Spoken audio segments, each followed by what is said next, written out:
Are stars presented better in AEW or WWE? Let's continue this topic in part 4 for today's Wrestling Ramble.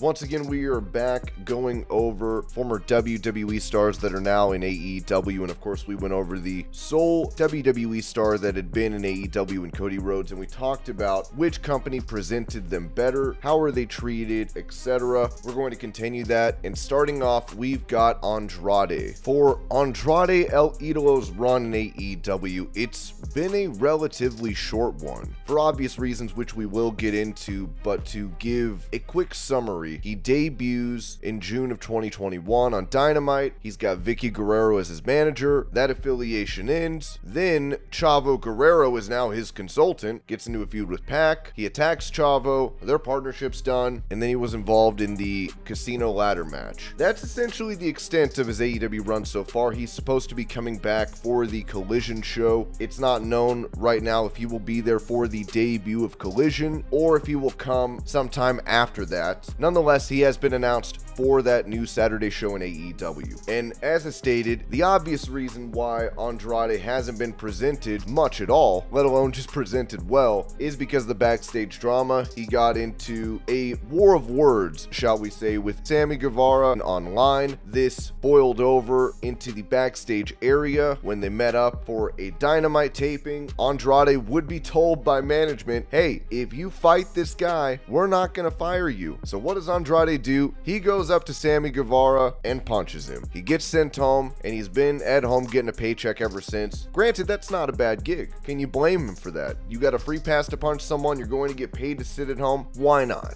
Why not? So I think it's pretty easy to say that Andrade was presented far better in WWE, more specifically in NXT than the main roster, but WWE was where he was presented better. I really enjoyed his run on NXT. He was able to become the champion, having Zelina Vega as his manager. When it was just the two of them, I felt like that was the best look. They had great chemistry. Vega can go in the ring. She's wrestling currently, as we can see, but when she was Andrade's manager, it added another layer to it. Not only did they have a great look together, but there would be instances on NXT where he would be defending his title or having a match, and his opponent would be on the outside. Andrade would be distracting the referee, and Zelina Vega would Hurricane Rana his opponent into the steel steps. And that's just stuff you don't see managers typically do. The likes of Zelina Vega, Lio Rush, it's just not too common when you see a manager that can wrestle and can do these awesome moves, so when they pull just one out for a match, it really gets the crowd on their feet. Like, oh my god, I did not expect that. So NXT alone, I would say, had a better presentation for Andrade than he has in AEW, and I'd even say the main roster by itself was a better presentation and a better look for Andrade than AEW has been. Still, we will see how he is presented going forward now that he has been announced for AEW Collision. Moving on, we've got the Hardy Boys, Matt and Jeff Hardy.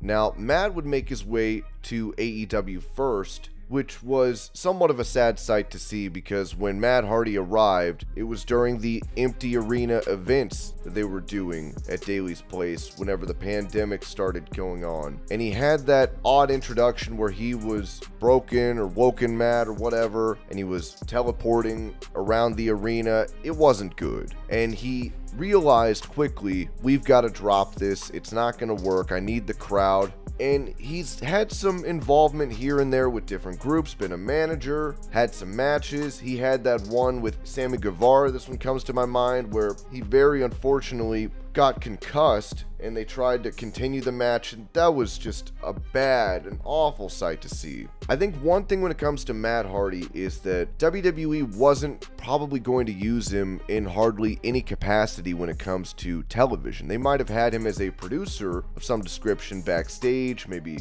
coming up with matches, being an agent, but I don't think he'd be an on-screen personality or be working programs with people. So in that respect, he's had a better time in AEW because because he gets to be on TV. But when it comes to the presentation of the Hardy Boys as a whole, Jeff Hardy now has had legal troubles, had to go back into rehab. He's now come back. I believe the Hardy Boys were set to become the AEW Tag Team Champions. I don't think that would have eclipsed what they had done in WWE in the presentation they had. Once again, I think they were phasing Jeff Hardy out of WWE. They were still using him, but maybe not in the way he wanted to be used. Still, I don't think what they've done in AEW is better than what they did in WWE. More so for Jeff for obvious reasons, because he hasn't gotten to be on television that much. But for Matt, he's gotten to be on television plenty, so that's a plus for him. He still gets to be on programming and be involved in programs and manage people and have matches, etc. But what he did in WWE was still better, and I would say that both the Hardy Boys as a tag team and individually were presented far better in WWE than they have been in AEW. So there's part 4 of WWE stars and how they're presented in AEW and which company presents them better. That's all I've got. I'll see y'all later.